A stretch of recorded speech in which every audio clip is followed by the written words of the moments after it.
கர்த்தருடைய நாமத்துக்கு ஸ்தோத்திரம் உண்டாவதாக.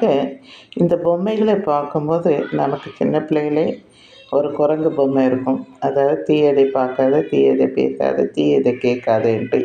இந்த பொம்மையில 4வதாக ஒன்று இருக்கு. தீயதை யோசிக்காதே. ஆனால் நம்ம சரீரத்தில் இருக்கிற அவயங்களை பார்க்கும்போது தீயதை நடக்காதே, தீயதை செய்யாதே. கை காலை கூட நம்ம சேர்த்துக்கலாம்.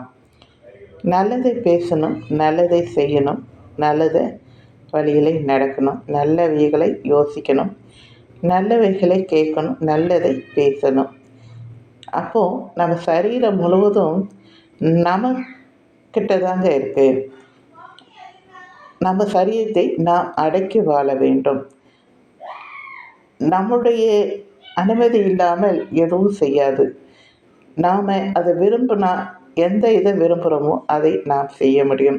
நல்லதை விரும்பினா நல்ல வழிகளில் நாம் எல்லாவற்றையும் செய்ய நம் சரீரத்தை அடக்கி நல்லதை செய்யலாம். கெட்டதுக்கு நம் சரீரத்தை எந்த காரணத்து கொண்டும் விடக்கூடாது. தீயதை பேசாதேன்னா, வீண் வார்த்தைகள், கட்டுக்கதைகள், கெட்ட வார்த்தைகள், மற்றவர்களை காயப்படுத்துகிற வார்த்தைகள், சபிக்கிறது, இந்த மாதிரி வார்த்தைகள்லாம் நம்ம பேசக்கூடாது. தீயதை கேட்காதுன்னா, யாரோ பேசுகிறது ஒட்டு கேட்குறது, பாதியாக அறக்குறையாக கேட்டு அது தப்பாக புரிகிறது. தீயதை யோசிக்கிறது, நம்மளுடைய சிந்தனையெல்லாம் அருவருப்பாக யோசிக்கிறது, இதெல்லாம் விட்டுடணும். தீயதை பேசுறது, தீயதை பார்க்குறது, கெட்ட படங்கள், அருவருப்பான காரியங்களை நம்ம பார்க்கக்கூடாது.